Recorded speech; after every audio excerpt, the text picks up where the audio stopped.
अस्सलामु अलैकुम वरहमतुल्लाहि वबरकातुहू। आज शाबानुल मुअज़्ज़म की 14 तारीख है और आज का दिन गुजरने के बाद जो रात आने वाली है उस रात को हम याद करते हैं शब बरात के नाम से। ये वो मुबारक रात है जिसकी अहादीस में बड़ी फजीलतें आई हैं और उनमें से हमने आपको चंद पढ़कर सुना दी हैं। ये वो रात है जिसमें अल्लाह रब्बुल इज़्ज़त बंदों के लिए फरिश्तों को खड़ा करता है और फरिश्ते पुकारते हैं और ऐलान लगाते रहते हैं कि हर कोई रहमत का तलबगार, मग़फ़िरत का तलबगार, रिज़्क़ का तलबगार, कि उसको ये चीज़ें दी जाएं, कोई परेशानी का मारा है कि उसकी परेशानी को दूर किया जाए। बहरहाल ये मुबारक रात है। इस रात के बाद एक दिन आता है कि उस दिन फिर लोग रोज़ा रखते हैं, ठीक है ना। तो बहुत सारे लोग हैं जो रोज़ा रखते हैं, बहुत सारे लोग हैं जो रोज़ा नहीं रखते हैं। अगर कोई रोज़ा रखता है तो उसको सवाब होगा, अगर कोई रोज़ा नहीं रखता है तो उसको कोई गुनाह नहीं होगा। लेकिन इसमें थोड़ी सी तफसील है, समझ लेना चाहिए। जितने भी मर्द रोज़ा रखेंगे उनको सवाब मिलेगा, चाहे उनकी उम्र कितनी ही क्यों ना हो, छोटे से छोटा, बड़े से बड़ा। इसी तरह जितनी ही लड़कियां जो है रोज़ा रखेंगी उनको सवाब मिलेगा। लेकिन कुछ औरतें हैं कि अगर वो रोज़ा रखेंगी तो उनको गुनाह होगा और उनके लिए रोज़ा रखना हलाल ही नहीं है बल्कि हराम है। अगर रोज़ा रखेंगी तो उनको गुनाह होगा।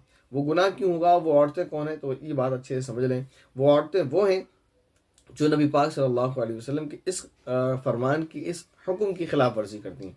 वो हुक्म क्या है? हज़रत अबू हुरैरा रज़ियल्लाहु तआला अन्हु की रिवायत है, फरमाते हैं नबी पाक सल्लल्लाहु अलैहि वसल्लम ने इरशाद फरमाया, ला यहिल्लु लिइम्रातिन, किसी औरत के लिए हलाल ही नहीं है, जायज़ ही नहीं, अन तसूमा, कि वो रोज़ा रख ले, व ज़ौजुहा शाहिदुन इल्ला बिइज़निही, और उसका शौहर मौजूद हो मगर उसकी इजाज़त से। यानी किसी औरत के लिए ये जायज़ ही नहीं है, उसके लिए इजाज़त ही नहीं है, हलाल ही नहीं है उसके लिए कि शौहर की मौजूदगी में, शौहर की मर्ज़ी के बगैर, उसकी इजाज़त के बगैर नफली रोज़ा रख ले, तो ये जायज़ नहीं है। तो अगर कोई औरत अपने शौहर की इजाज़त के बगैर, उसको कहे बगैर, उससे पूछे बगैर नफली रोज़ा रख लेती है तो वो गुनाहगार होगी। हाँ, अगर उसे ये मालूम है और वो पहले से रखती आ रही है और उसे ये पता है कि मेरा रोज़ा रखने से शौहर को कोई तकलीफ और परेशानी नहीं होगी और उनकी इजाज़त होगी और वो मना नहीं करेंगे, तो वो रोज़ा रख सकती है। इसी तरह वो शौहर से कह दे कि मैं कल रोज़ा रखूंगी, या पहले से कह दे कि मैं फला दिन रोज़ा रखूंगी, तो वो रोज़ा रख सकती है। इसी तरह रोज़ा रखने के बाद शौहर से कह दे मैंने रोज़ा रख लिया है, अगर वो इजाज़त दे दे तो रोज़ा रख सकती है।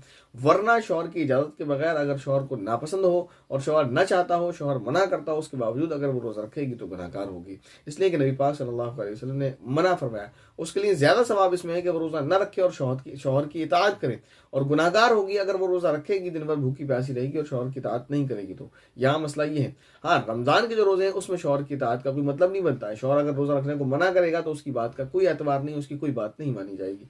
नफिल रोज़ों के ताल्लुक से, और क्योंकि जो शब बरात का रोज़ा है ये कोई रमज़ान का रोज़ा तो है नहीं, फ़र्द रोज़ा तो है नहीं है, ज़्यादा से ज़्यादा मुस्तहब है, तो नफली रोज़ा है। अगर कोई औरत इसको रखेगी और शौहर की इजाज़त के बगैर रखेगी तो गुनाहगार होगी, और अगर मना करने के बाद रखेगी तो और ज़्यादा गुनाहगार होगी।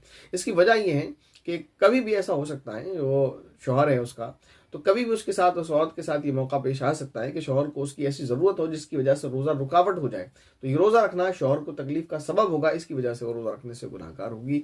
लिहाजा ऐसी औरतों को रोज़ा नहीं रखना चाहिए जिनके शौहर उनको इजाज़त न दें या शौहर उनके मना करें। तो अगर रोज़ा रखना चाहती हैं तो शौहर से इजाज़त ले लें या उनसे पूछ लें, अगर वो कहें तो रोज़ा रख लें, और अगर वो मना करें तो रोज़ा न रखें।